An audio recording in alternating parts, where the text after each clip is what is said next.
10% per annum. यहाँ rate दिया है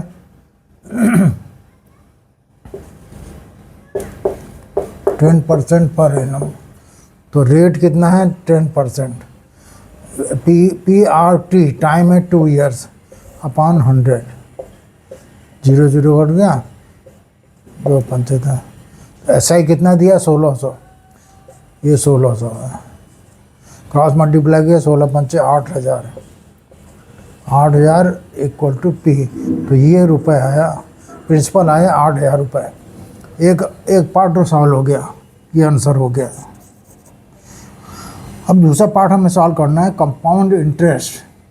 compound interest on this sum of money यानी 8000 पे after 3 years, time after 3, rate of interest वही है। अब हम कंपाउंड इंटरेस्ट का फॉर्मूला लगाएंगे।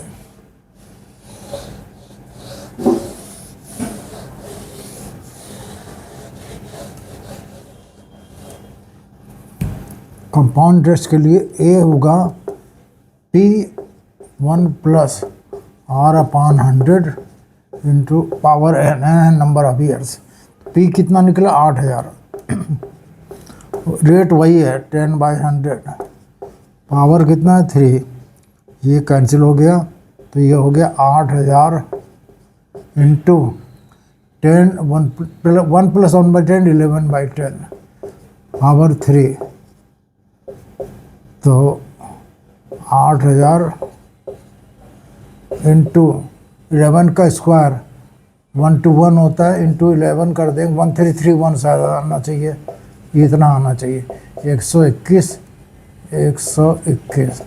1331, ठीक है। और ये तो हो गया 1331 अपॉन 1000, 3 0 कट गए, 8 1 जा 8, 8 3 जा 24, 8 3 24, 2 26, 8 1 जा 8 2 10, तो ये 10,648 ये अमाउंट आया। तो अब कंपाउंड इंटरेस्ट कितना होगा ए माइनस पी, तो 10,648 माइनस 8,000 कितना हो गया 2,648 रुपये, ये आंसर हो गया। इतने रुपये, एक आंसर ये आया 8000, ये आया 2,648 कंपाउंड इंटरेस्ट, ठीक है। अब अगला क्वेश्चन ले रहे हैं।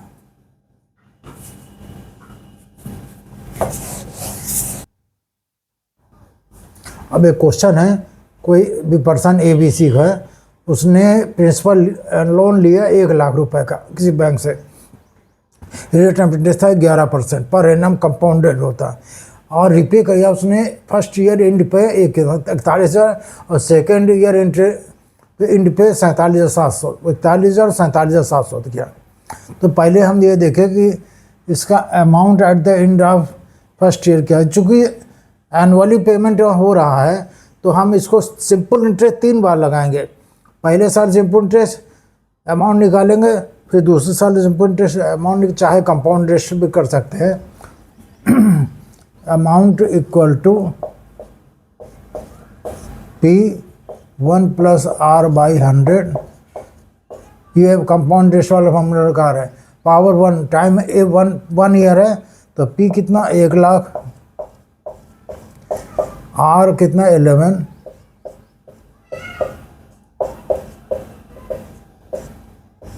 पावर 1, तो ये कितना हुआ 1 लाख इंटू 111 अपॉन 100, ये 2 0 कैंसिल हो गए, 111 और 3 0 यानी 1,11,000।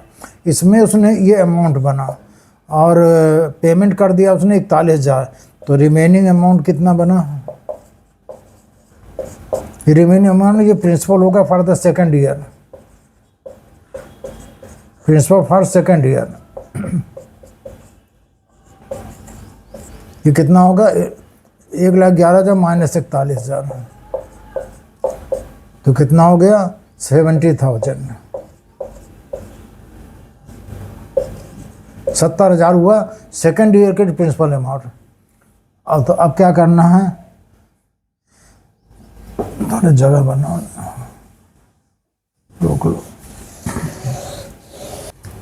टाइम अभी भी 1 साल है। सेकेंड ईयर के कैलकुलेट कर रहे हैं, ए इक्वल टू यानी सेकेंड ईयर के एंड पे ए कितना अमाउंट कितना बनेगा, principal plus 1 plus R/100 power 1।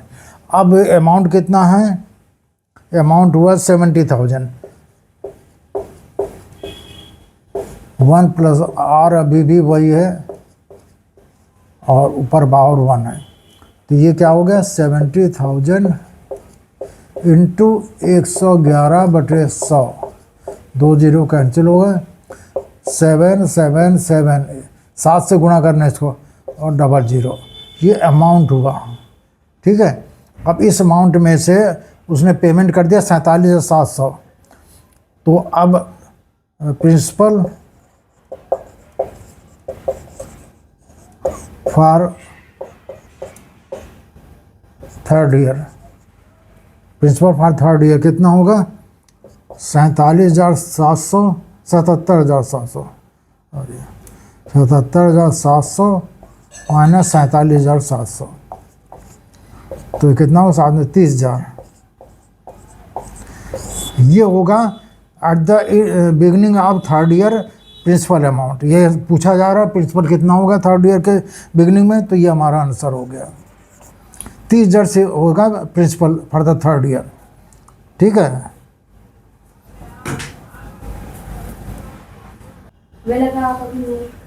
हाँ एक क्वेश्चन ले रहे हैं, how much will be ₹25,000 in 2 years विच with CI compound interest at the for successive years और for rate of interest जो है सक्सेसिव ईयर्स के लिए है 4% एंड 5%। ठीक है, तो 5% पर एनम।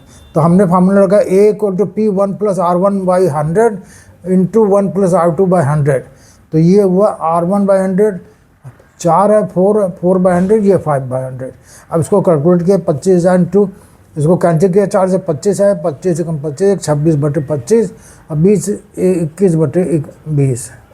ठीक है, तो 25 दूना 50, ये हुआ 500, 500 से काटा तो ये हुआ 50,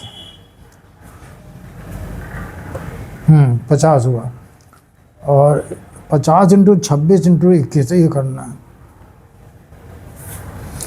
इसमें से 2 बाहर निकाल लें तो ये हो गया 100, 100 इंटू 13, 1300 इंटू 21 क्या होगा 1300 और 0 0 26, तो ये हो गया 27300, 27,300।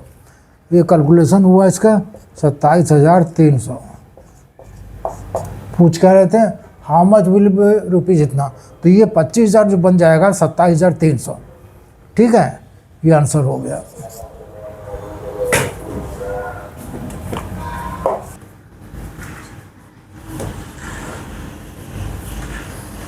एक कोई पर्सन है, उसने 40,000 रुपये 10% रेट से लिया 18 महीने के लिए और सिंपल इंटरेस्ट है। तो सिंपल इंटरेस्ट क्या होता है, P 40,000 इंटू R 10%, T है 18 मंथ्स का मतलब 3.5 ईयर्स, तो 3/2, 1 2 1 2 400, ये वो 4,000 इंटू 3 12,000, 12,000 का आधा 6,000, 6,000 ये उसका SI बना सिंपल इंटरेस्ट। अब कंपाउंड इंटरेस्ट निकालें, कंपाउंड इंटरेस्ट निकालने के लिए पहले A निकालें, P वही है 40,000, 1 प्लस R भी वही है, लेकिन कंपाउंडेड हाफ ईयरली है तो ये हो जाएगा रेट ऑफ इंटरेस्ट का आधा, और टाइम कितना होगा 3/2 ईयर्स।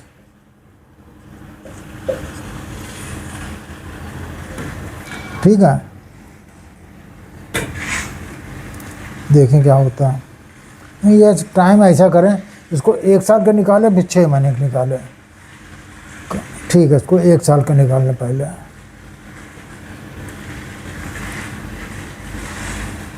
तो सिंपल इंटरेस्ट के हिसाब से इंटरेस्ट निकालें, ये भी सिंपल इंटरेस्ट, नहीं तो कॉम्प्लिकेटेड ज़्यादा हो जाएगा।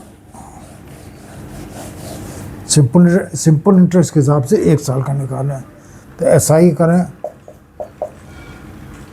40,000, ये तो 6,000 है ही है, इसी को 6,000 मान लेते हैं, 6,000 मान लेते हैं, उसको प्रिंसिपल में जोड़ दें।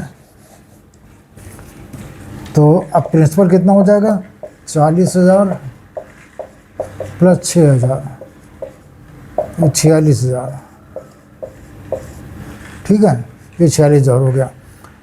अब SI कितना होगा for 6 month, SI for 6 month यानी आधे साल का, क्या हो गया, P 46,000 R 10/100 और टाइम है 1/2 ईयर्स, 1 2 ये हुआ 4600, 4600 हुआ था 2300, 2300। तो इसका टोटल सम कितना बना, पहले इसने इंटरेस्ट कमाया था 6,000 पहले साल, फिर हो गया 2,300। तो इंटरेस्ट ऑन इन्वेस्टमेंट क्या हुआ, 6,000 प्लस 2,300, 8,300। और सिंपल इंटरेस्ट में कितना दिया था उसने, 6,000 पर लोन बैंक को दिया था जहाँ से लोन लिया था, तो इसने इतना कमा रहा, इंटरेस्ट पेड कितना होगा, इंटरेस्ट पेड है 6,000, तो गेन कितना हुआ, गेन यहाँ निकाल लें, गेन हुआ 8,300 माइनस 6,000, 2,300, ये आंसर आया गेन, ठीक है।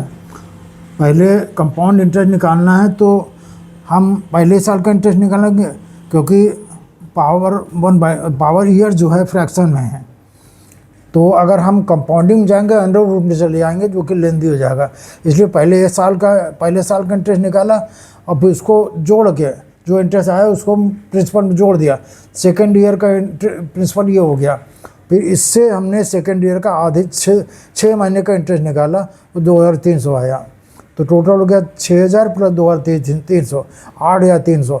इसने पेमेंट कितना किया था, 6,000, लोन जहाँ से लिया था उसको इंटरेस्ट पे किया था 6,000 और कमाया है 8,300, तो कितना गेन में रहा, 8,300 माइनस 6,000 इक्वल टू 2,300, ठीक, बस।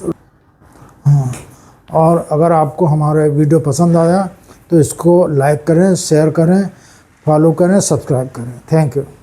अब इसको वीडियो वाला छू लेना बंद हो जाएगा।